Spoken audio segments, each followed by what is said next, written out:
आज हमारा जो सामान्य अध्ययन का जो दूसरा भाग है उसे हम आज करने का आज प्रयास करते हैं, जिसमें पहला प्रश्न है, जिसमें 52 से लेकर 100 प्रश्न होंगे। ठीक है। पहला प्रश्न है कि निम्नलिखित को सम्मिलित कीजिए, जिसमें दिया है मौलिक अधिकार, नीति निर्णय तत्व, आपातकाल या कैबिनेट व्यवस्था। मतलब कौन से जो हैं वो किस देश से लिए गए, जैसे मूल अधिकार कहाँ से लिया गया है, नीति निर्णय तत्व कहाँ से लिया गया है, आपातकाल कहाँ से लिए गए हैं और कैबिनेट व्यवस्था कहाँ से ली गई है। ठीक है। तो इसका जो सही आंसर है कि कूट के आधार पर सम्मिलित करना है, कूट के आधार पर इसे सम्मिलित करना है कि मौलिक अधिकार कहाँ से लिए गए हैं। तो जो इसका सही जो आंसर है कि मूल अधिकार जो हैं वो अमेरिका से लिए गए हैं, और नीति निर्देशक तत्व जो हैं वो आयरलैंड से लिए गए हैं, आपातकाल जर्मनी से लिया गया है, और कैबिनेट व्यवस्था जो है वो आपकी ब्रिटेन से ली गई है। तो इस प्रकार जो हमारा सही सुमेलित जो ऑप्शन होगा, जो सही सुमेलित जो हमारा ऑप्शन होगा वो आपका है डी ऑप्शन, क्योंकि मूल अधिकार जो हैं वो अमेरिका से हैं, नीति निर्णय तत्व आयरलैंड से हैं, आपातकाल जर्मनी से हैं, और कैबिनेट व्यवस्था, ठीक है, ब्रिटेन से है। तो इसका जो सही आंसर है वो आपका है डी ऑप्शन। डी ऑप्शन इसका करेक्ट आंसर है। अगला प्रश्न है कि उच्च न्यायालय क्या है। कि पहला है देश में अपील का सर्वोच्च न्यायालय, देश में एकल समेकित न्यायिक तंत्र का एक भाग है। तीसरा है एकमात्र सक्षम न्यायालय जो राष्ट्रपति एवं उपराष्ट्रपति के चुनाव के विवादों की सुनवाई करता है, और डी ऑप्शन में से कोई नहीं। तो इसका जो सही आंसर है वो आपका है बी ऑप्शन, देश के एकल समेकित न्यायिक तंत्र का एक हिस्सा है, क्योंकि भारत की न्यायपालिका 3 डिवीजन में बटी हुई है, सर्वोच्च न्यायालय, उच्च न्यायालय और आपकी जिला न्यायालय। तो उसका उच्च न्यायालय न्यायिक तंत्र का एक हिस्सा है।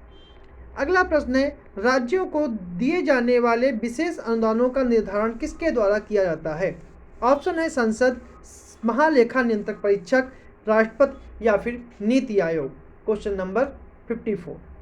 तो इसका सही जो आंसर है वो आपका है सी, राष्ट्रपति के अनुसार इसका निर्धारित किया जाता है। जो विशेष अनुदान है उसके लिए 2 अनुच्छेद हैं, 115 और 116। 116 और 15 के द्वारा ही राष्ट्रपति की सहमति के बाद राज्यों को अनुदान दिया जाता है, और यह अनुदान भारत की संचित निधि से दिया जाता है। अगला प्रश्न है प्रश्न 55 कि संविधान द्वारा मान्यता प्राप्त भाषाएं अनुसूची 8 में सूचीबद्ध है, इसके अंतर्गत मैथिली और बोडो भाषाएं कब शामिल की गईं। ऑप्शन है 1992, 1967, 2004 या फिर इनमें से कोई नहीं। तो इसका जो सही आंसर है वो है कि जो बोडो और मैथिली जो भाषाएं हैं, बोडो और मैथिली भाषाएं कब शामिल की गई। ठीक है। तो ये शामिल की गई थी 2004 में। 2004 में इसे शामिल किया गया था, क्योंकि 8वीं अनुसूची में कुल 22 भाषाएं दी गई हैं। ठीक है। मूल रूप से 14 भाषाएं थी। 1967 में सिंधी को जोड़ा गया, 1992 में कोंकणी, मणिपुरी और नेपाली को शामिल किया है, और 2004 में मैथिली, संथाली, डोगरी और बोडो को शामिल किया गया। इस प्रकार का सही आंसर जो है वो सी ऑप्शन है। अगला प्रश्न है कि भारत के सर्वोच्च न्यायालय को प्राप्त है केवल मौलिक अधिकार, केवल परामर्शी न्यायाधिकार, केवल अपीली न्यायाधिकार या फिर उपयुक्त सभी। क्वेश्चन नंबर 56, जिसका सही जो आंसर है वो आपका है डी ऑप्शन, कि ये सभी अधिकार जो हैं वो सर्वोच्च न्यायालय को प्राप्त हैं, और सर्वोच्च न्यायालय जो है वो संविधान के भाग 5 में आर्टिकल 124 से लेकर 147 तक इनके बारे में जानकारी दी गई है। अगला प्रश्न है प्रश्न नंबर 57 कि उच्चतम न्यायालय के न्यायाधीशों को वेतन का भुगतान किया जाता है। ऑप्शन है भारत की संचित निधि से, संसद के द्वारा, ए बी दोनों से या दोनों में से नहीं। तो इसका सही आंसर है वो आपका है ए ऑप्शन, भारत सर्वोच्च न्यायालय के न्यायाधीशों का वेतन भारत की संचित निधि से दिया जाता है, जब और पेंशन भी उन्हें भारत की संचित निधि से दी जाती है, जबकि उच्च न्यायालय के न्यायाधीशों का वेतन राज्य संचित निधि से दिया जाता है, और पेंशन जो है वो भारत की संचित निधि से दी जाती है। प्रश्न नंबर 58 है कि मंत्रिमंडल को निम्न में से किसका विश्वास खो देने पर इस्तीफा देना होता है। ऑप्शन ए राष्ट्रपति, बी ऑप्शन प्रधानमंत्री, सी लोकसभा और डी लोकसभा और राज्यसभा दोनों। तो इसका सही आंसर है वो है सी अगर मंत्रिपरिषद लोकसभा का विश्वास खो लेती है, ठीक है, तो उसे अपने मंत्रिमंडल को अपना इस्तीफा देना पड़ता है, ठीक है। तो और अनुच्छेद 74 में दिया गया है कि राष्ट्रपति की सहायता के लिए एक मंत्रिपरिषद होगा और मंत्रिमंडल लोकसभा के प्रति उत्तरदायी है, क्योंकि मंत्रिपरिषद के मंत्रियों से मिलकर ही मंत्रिमंडल बनती है। अगला प्रश्न है, भारत के संविधान के किस अनुसूची में विभिन्न राज्यों के अनुसूचित क्षेत्रों के प्रशासन और नियंत्रण के लिए विशेष उपबंध हैं? ऑप्शन है 3री, 5वीं, 7वीं और 9वीं। तो इसका सही आंसर है बी ऑप्शन 5वीं, ठीक है। इसका बी है 5वीं अनुसूची के तहत ऐसा दिया गया है और संविधान में कुल मिला के 12 अनुसूचियां दी गई हैं, ठीक है। मूल संविधान में 8 थी, जिन्हें 4 बाद में जोड़ा गया। अगला प्रश्न है कि किस संविधान संशोधन के द्वारा संपत्ति के अधिकार को हटाया गया? 42वें संवैधानिक संशोधन, 44वें संवैधानिक संशोधन, 48वें संवैधानिक संशोधन या उपयुक्त में से कोई नहीं। इसका सही आंसर है वो आपका है 44वें संवैधानिक संशोधन के द्वारा इसे हटाया गया और ये था 1978 में मोरारजी देसाई सरकार के द्वारा। अगला प्रश्न है, निम्नलिखित में से किस अनुच्छेद में मुख्यमंत्री के कर्तव्यों का वर्णन है? अनुच्छेद 163, 164, 166 या फिर 167? तो इसका जो सही आंसर है कि मुख्यमंत्री के जो कर्तव्य हैं वो अनुच्छेद 63 में दिए गए हैं। मुख्यमंत्री के कर्तव्य जो हैं, ठीक है, मुख्यमंत्री के कर्तव्यों का वर्णन अनुच्छेद 167 में दिया गया है, अनुच्छेद 167 में दिया गया है। इसका डी ऑप्शन सही है, क्योंकि 64 में जो है वो राज्यपाल, मंत्रियों की नियुक्ति राज्यपाल के द्वारा होगी। 166 में जो है वो दिया गया है राज्य की समस्त कार्यवाही राज्यपाल के नाम से होगी और 67 में दिए गए हैं मुख्यमंत्री के कर्तव्य और 163 में जो है और कहा गया है कि राज्यपाल की सहायता के लिए एक मंत्रिपरिषद होगी। अगला प्रश्न है, प्रश्न नंबर 62, भारत में राज्य विधानसभाओं के चुनाव किसके द्वारा आयोजित किए जाते हैं?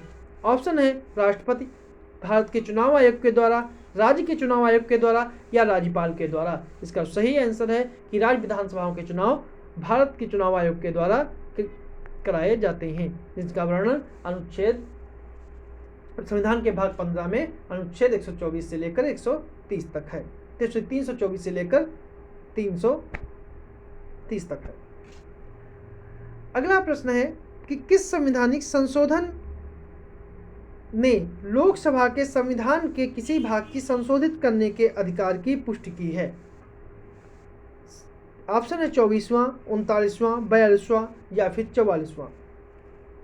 किस संशोधन ने लोकसभा के संविधान के किसी भी भाग को संशोधित करने की पुष्टि की है? तो इसका सही जो आंसर है वो है 24वां संवैधानिक संशोधन, जिसमें अनुच्छेद 13 और 168 को संशोधित किया गया था, ठीक है।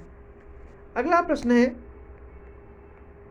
कि संविधान का कौन सा भाग राज्य को देश में पंचायती राज संस्थाओं की स्थापना करने का निर्देश देता है?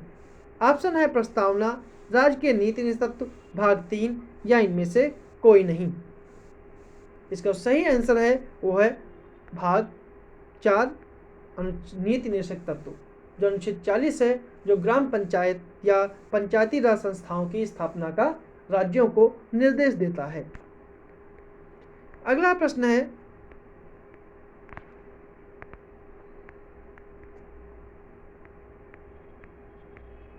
प्रश्न नंबर 65 कि उत्तर प्रदेश मातृभूमि योजना के संदर्भ में सही कथन है? उत्तर प्रदेश मातृभूमि योजना से संबंधित कौन सा कथन सही है? पहला है ग्रामीण बुनियादी ढांचे से विकास से संबंधित है। दूसरा है इसका उद्देश्य आम आदमी को राज्य विकास कार्यों में भागीदार बनाना है।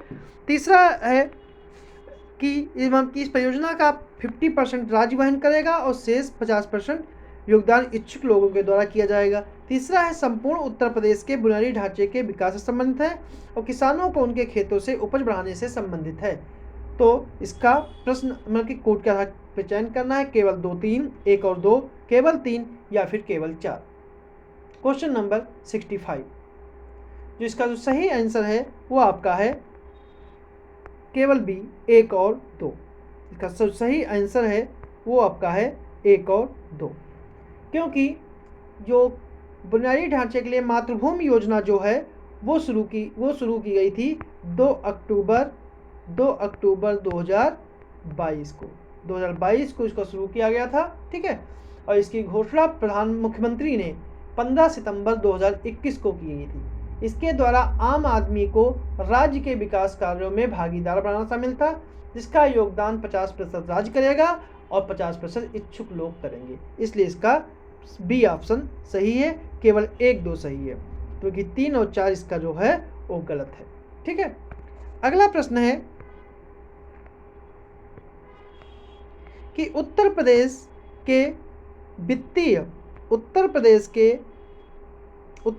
के वित्तीय वर्ष 2022-23 के बजट का आकार 6,15 करोड़ रुपए है। बजट के संबंध में निम्नलिखित में से कौन सा कथन सही है? यह राज्य का अब तक का सबसे बड़ा बजट है। यह 26 मई 2022 को संसदीय कार्य मंत्री सुरेश खन्ना ने प्रस्तुत किया और 2022-23 के लिए राजकोषीय घाटा सकल घरेलू उत्पाद का 3.96% अनुमानित है और बजट में 39,181 करोड़ रुपए की नई योजनाओं को शामिल किया गया है। तो इसका सही आंसर है, कूट कर चुनना है कि 1-3-2-4, 1-2-4 या फिर 1-2-3-4। तो इसका सही जो आंसर है कि इसके सारे कथन जो हैं वो सही है। अगला प्रश्न है, उत्तर प्रदेश सरकार द्वारा शुरू की गई भाग्य लक्ष्मी योजना के अंतर्गत बेटी के जन्म होने पर माता व बेटी को कितने धनराशि देने का प्रावधान है? ऑप्शन ए, माता को 2100 और बेटी को 25,000, माता को 25,000, बेटी को 2100, बेटी को 50,000, माता को 5100, बेटी को 5100, माता को 50,000 रुपये। तो कौन सा इसका सही आंसर है? तो भाग्य लक्ष्मी योजना के अंतर्गत जो है महिला बेटी को जन्म देगी तो उस बेटी की शिक्षा व शादी के लिए 50,000 रुपये दिए जाएंगे और माता को भी 5100 रुपये दिए जाएंगे। इस आधार पर इसका सही जो आंसर है वो आपका सी है। अगला प्रश्न है कि अंतर्राष्ट्रीय सहकारिता दिवस 2022 की थीम के लिए संबंधों के कथनों पर विचार करिए। इस वर्ष सहकारिता दिवस की थीम है सहकारिता एक बेहतर विश्व का निर्माण करती है। दूसरा है भारत ने सहकारिता के माध्यम से आत्मनिर्भर भारत और बेहतरीन विश्व का निर्माण विषय के तहत सहकारिता दिवस मनाया है। इसका कोड है केवल 1, केवल 2, दोनों या फिर दोनों नहीं। जो इसका सही जो आंसर है वो आपका है दोनों। इसका सी ऑप्शन जो है वो पूर्णतया सही है। इसका सी ऑप्शन जो है वो पूर्णतया सही है। ठीक है, और इस साल जो 16 दिसंबर 1992 को संयुक्त राष्ट्र महासभा ने जुलाई के पहले शनिवार को सहभागिता दिवस के रूप में घोषित किया था। ठीक है, और इस वर्ष 2 जुलाई को सौवां सहकारिता दिवस मनाया गया। अगला प्रश्न है, जल जीवन मिशन के अंतर्गत निम्नलिखित कथनों पर विचार कीजिए कि 2024 तक कार्यात्मक घरेलू नल कनेक्शन के माध्यम से प्रत्येक ग्रामीण परिवारों को प्रतिदिन 55 लीटर पानी की आपूर्ति करने का लक्ष्य है। दूसरा है, इस मिशन के लिए नोडल मंत्रालय आवास एवं शहरी मंत्रालय है। तीसरा है, केंद्र और राज्य के बीच फंड शेयरिंग पैटर्न हिमालय उत्तर पूर्वी राज्यों के लिए 100% तथा अन्य राज्यों के लिए 50-50 है। 2020 में ग्रामीण क्षेत्रों में 100% सफलतापूर्वक प्रदान करके गोवा देश का हर घर जल राज्य बन गया। तो इसे कौन सा कथन सही है? 1 और 4, 2 और 3, 1-3-4 या फिर 1-2-3-4। जिसका सही जो आंसर है वो आपका है 1 ए ऑप्शन। 1 और 4 इसका सही आंसर है। जबकि इस मिशन का जो नोडल मंत्रालय है वो आवास और शहरी मंत्रालय ना होकर, ठीक है, आवास और शहरी मंत्रालय ना होकर इसका नोडल मंत्रालय जो है वो है जल शक्ति मंत्रालय। जल शक्ति, ठीक है, मंत्रालय, जल शक्ति मंत्रालय इसका नोडल मंत्रालय है। तो दूसरा कथन गलत है। और तीसरा इसका कथन जो है कि केंद्र और राज्य के बीच फंड शेयरिंग 50-50 है। तो केंद्र और फंड शेयरिंग जो है वो राज्यों के जो उत्तर पूर्वी राज्य हैं उनके लिए 90:10 है और अन्य राज्यों के लिए 50% है, और जबकि केंद्र शासित के लिए ये पूर्णतया 100% है। ठीक है, तो अगला प्रश्न है कि 2021-22 के कृषि संबंधित क्षेत्रों की वृद्धि का अनुमान कितने प्रतिशत है? 3.6%, 3.9%, 4.2% या फिर 4.9%? इसका सही आंसर जो है वो है आपका बी ऑप्शन 3.9%। बी ऑप्शन इसका सही है, 3.9% इसका सही आंसर है, जबकि 2020-21 में जो वृद्धि थी वो 3.6% थी। ठीक है, और वर्तमान में अनुमान है 21-22 के लिए वो 3.9% है। अगला प्रश्न है कि देश की राष्ट्रीय आय का पहला अनुमान किसने तैयार किया था? ऑप्शन है केंद्रीय सांख्यिकी संगठन, राष्ट्रीय नमूना सर्वेक्षण संगठन, पीसी महालनोबिस या फिर दादा भाई नौरोजी। तो इसका सही आंसर है वो है आपका दादा भाई नौरोजी, डी ऑप्शन इसका सही आंसर है। अगला प्रश्न है प्रश्न नंबर 72 कि मुद्रास्फीति में नियंत्रण किया जाता है प्रत्यक्ष करों में वृद्धि के द्वारा, सार्वजनिक ऋणों में वृद्धि के द्वारा, सार्वजनिक व्यय में वृद्धि के द्वारा या बैंक दर में वृद्धि के द्वारा। कूट के आधार पर इसका चयन करना है 1 2 3, 1 2 4, 1 3 4 या फिर 1 2 3 4। 72 इसका सही आंसर है वो आपका है बी ऑप्शन 1 2 3 1 2 4।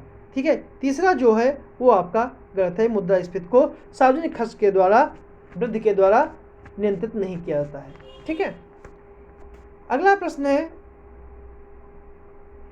कि जब कोई देश अपनी मुद्रा में अवमूल्यन करता है तो इसका प्रभाव होता है कि आयात सस्ते हो जाते हैं, निर्यात महंगा हो जाता है, आयात महंगे हो जाते हैं, निर्यात सस्ता हो जाता है, आयात और निर्यात दोनों सस्ते हो जाते हैं, और चौथा ऑप्शन है आयात और निर्यात दोनों महंगे होते हैं। तो इसका प्रभाव क्या पड़ता है? जब कोई देश अपनी मुद्रा का अवमूल्यन करता है तो वहाँ के आयात महंगे हो जाते हैं और निर्यात सस्ता हो जाता है, इसलिए इसका बी ऑप्शन सही है।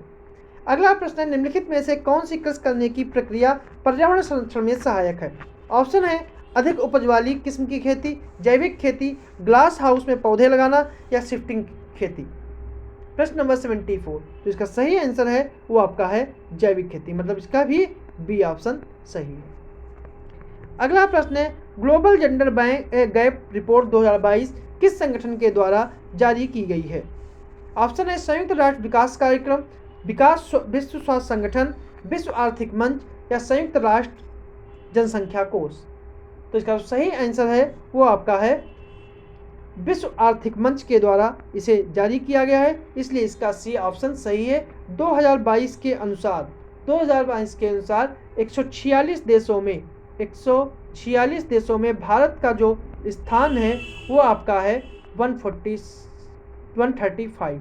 जो जेंडर गैप में भारत का स्थान 135 है, जबकि 2021 में विश्व के 156 देशों में भारत का स्थान 140 था। ठीक है, तो ये पूरे विश्व में लैंगिक अंतराल को, इस रिपोर्ट के अनुसार पूरे विश्व में लैंगिक अंतराल को खत्म करने के लिए कम से कम 132 साल लगेंगे। अगला प्रश्न है कि निम्नलिखित को सुमेलित कीजिए कि 76 का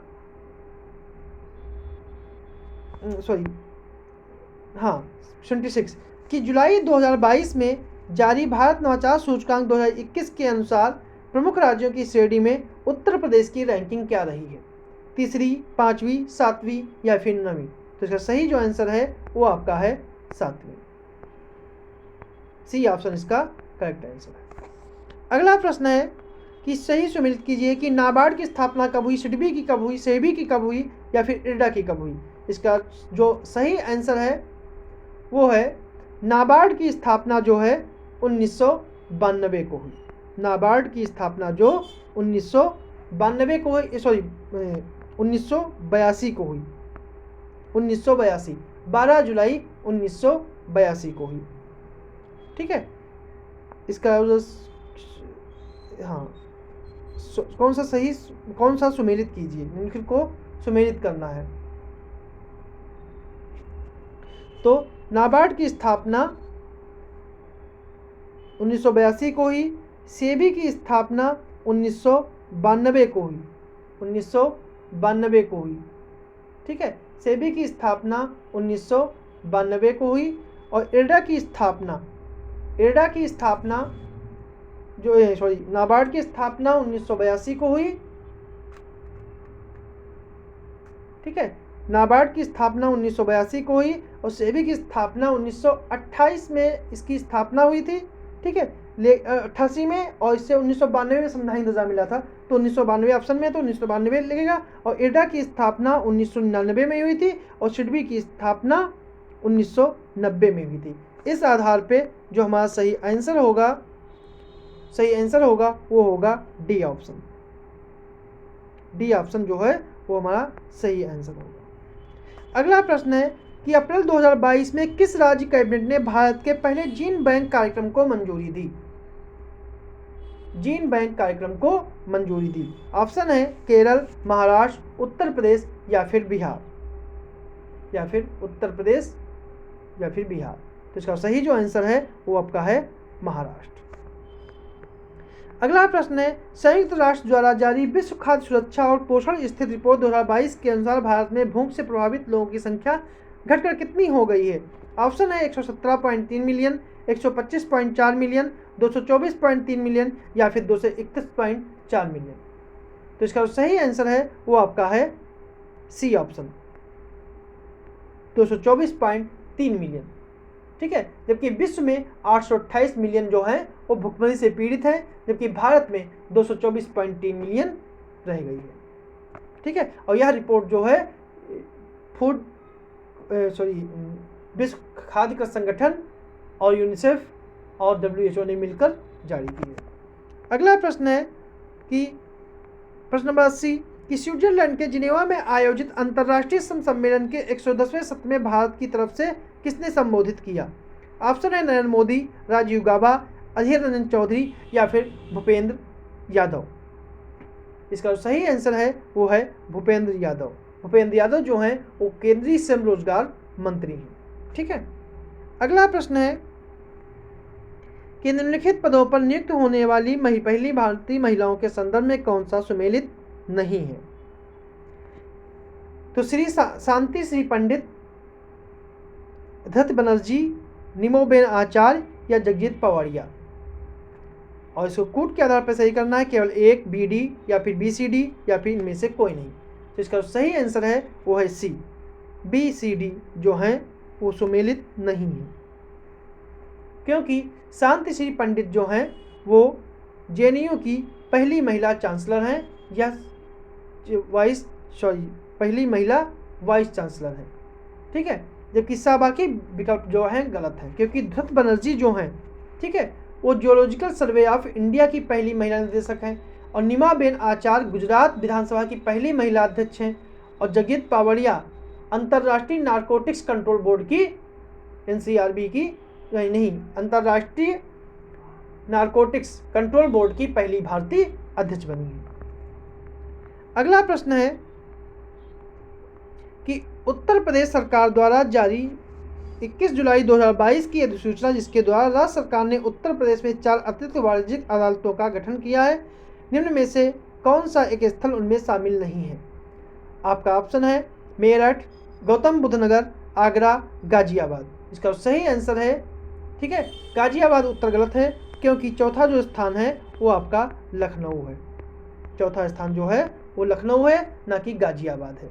ठीक है, अगला प्रश्न है कि उत्तर प्रदेश में संचालित प्रधानमंत्री फेलोशिप कार्यक्रम में के आधार पर निम्नलिखित कथनों पर विचार कीजिए कि इसमें चयनित युवाओं द्वारा प्रदेश के सभी आकांक्षात्मक विकास खंडों में केंद्र व राज्य सरकार द्वारा संचालित सभी योजनाओं का समवर्ती मूल्यांकन किया जाएगा। दूसरा है मुख्यमंत्री की सीधी निगरानी वाले इस कार्यक्रम में नियुक्त होने वाले युवा रिसर्चर्स को पारिश्रमिक के रूप में 30,000 रुपये प्रतिमाह की दर से भुगतान किया जाएगा। और तीसरा, इसका उद्देश्य युवाओं को सरकार के नीति निर्माण, प्रबंधन, परियोजना निष्पादन और नागरिक कार्यों से निगरानी कार्यों से जोड़ना है। और इस योजना के आवेदनकर्ता की आयु 40 वर्ष से कम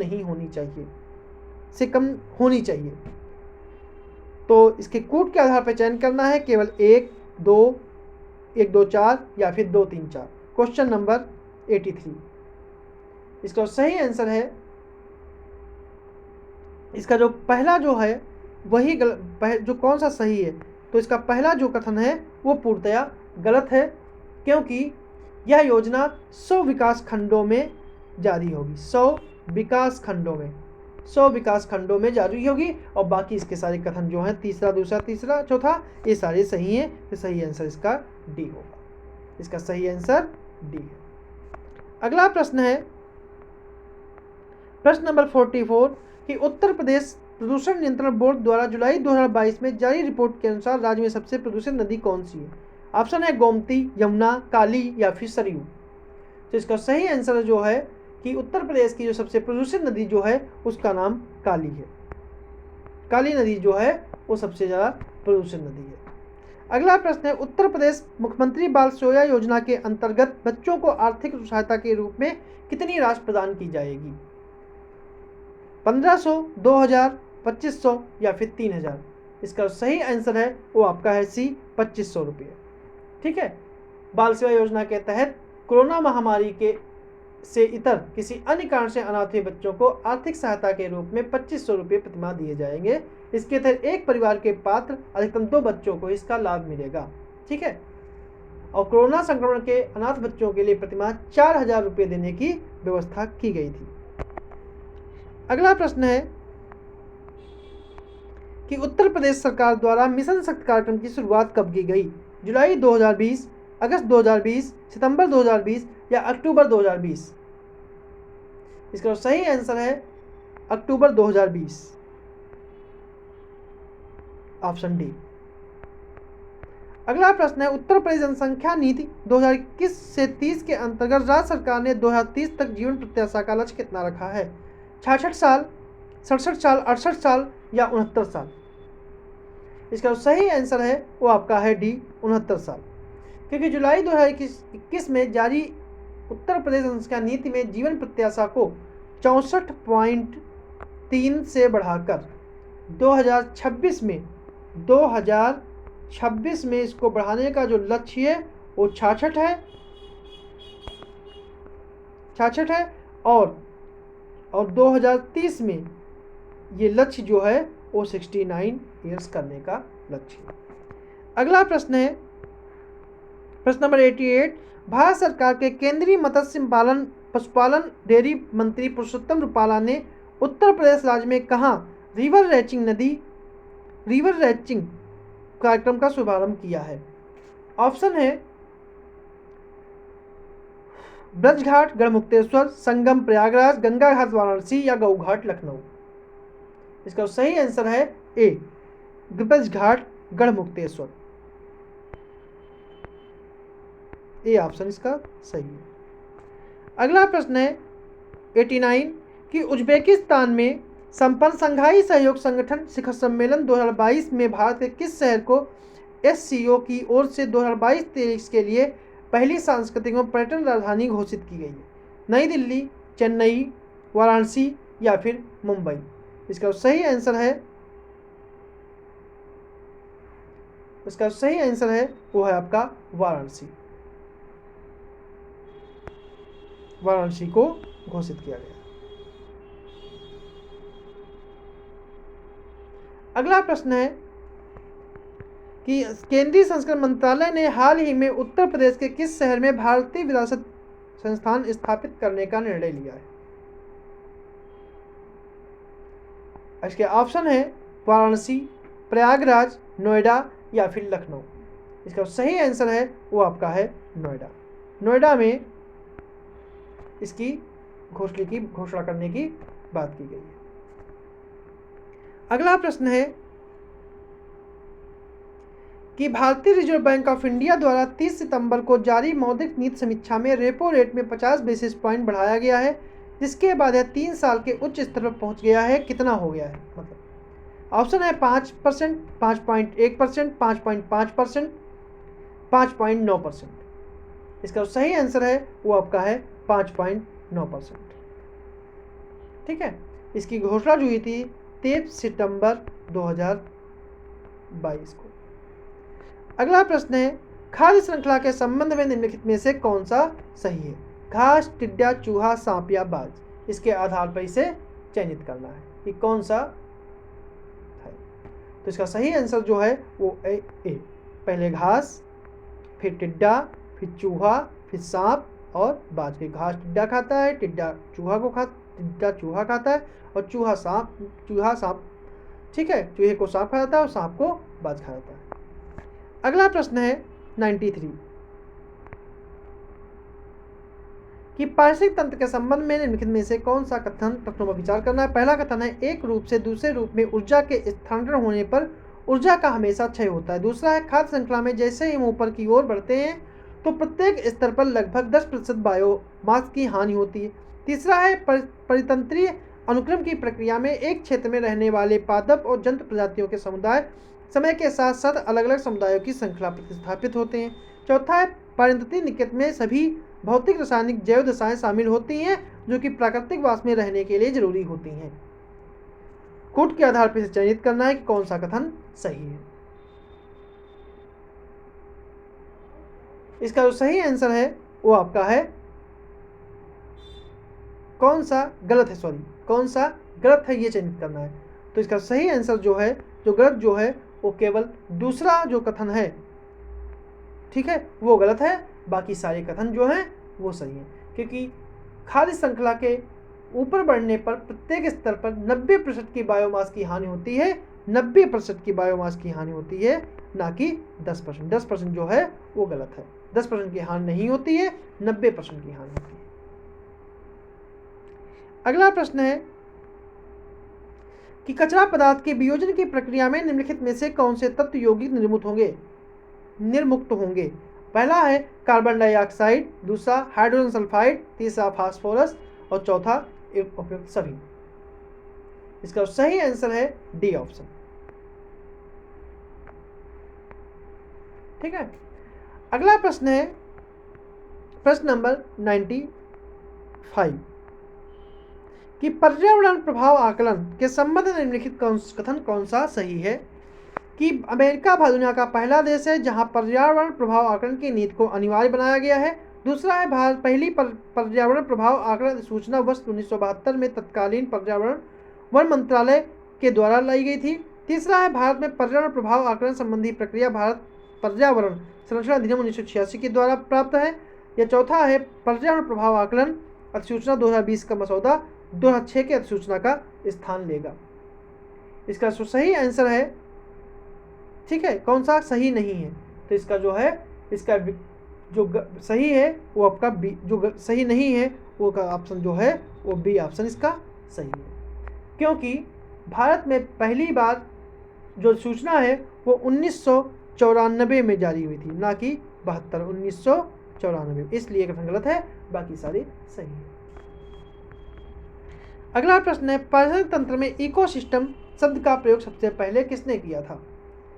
A.G. टॉन्सले ने, ग्रेगर मेंडल ने, अर्नेस्ट हैकेल ने या हरगोविंद खुराना ने?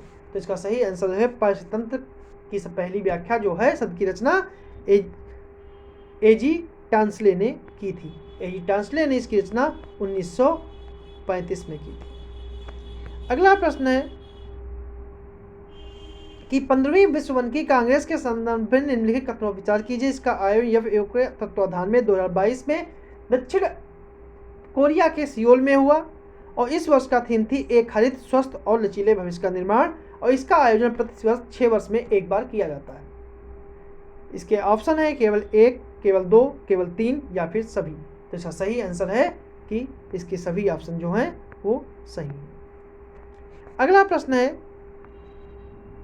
कि भारत वन स्थित रिपोर्ट 2021 के संबंध में कौन सा कथन सही है? कि रिपोर्ट के अनुसार अरुणाचल प्रदेश के सभी पक्के टाइगर रिजर्व में सबसे अधिक लगभग 97% वन आवरण है। 2019 की आकलन की तुलना में देश के कुल वन और वृक्षों से भरे क्षेत्र में 2261 वर्ग किलोमीटर की बढ़ोतरी दर्ज की गई है और मैंग्रोव क्षेत्र में वृद्धि दिखाने वाले शीर्ष 3 राज्य में उड़ीसा, महाराष्ट्र, कर्नाटक हैं और वनावरण में सबसे अधिक कमी मणिपुर में दर्ज की गई है। तो इसमें कौन सा ऑप्शन सही है, कौन सा ऑप्शन सही नहीं है? तो इसका सही जो आंसर है वो आपका डी ऑप्शन जो है वो सही नहीं है, बाकी जो सारे हैं वो सही है, क्योंकि कमी मणिपुर में दर्ज की गई। सबसे अधिकतम जो जबकि ये सबसे जो कमी है, ठीक है, वो दर्ज की गई है उड़ीसा में।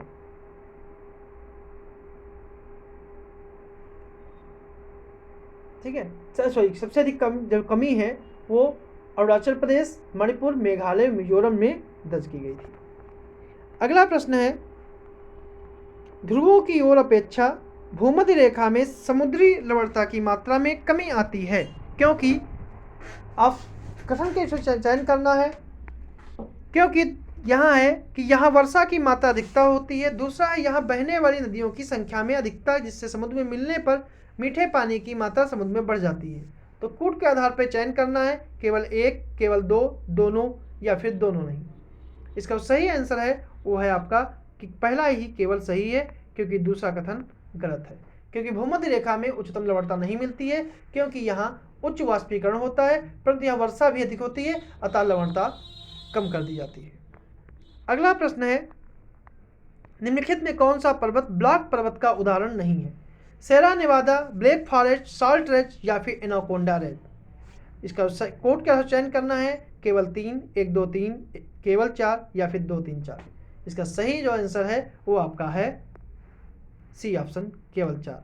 जो एनाकोंडा रेंज है यह जो है ब्लॉक पर्वत नहीं है, ठीक है, एनाकोंडा, ठीक है, यह मिश्रित और जटिल पर्वत है, जबकि बाकी जो पर्वत हैं वो सब ब्लॉक पर्वत हैं। तो ये थे हमारे आज के दूसरा भाग। इसके आगे के प्रश्नों को हम कल हल करेंगे।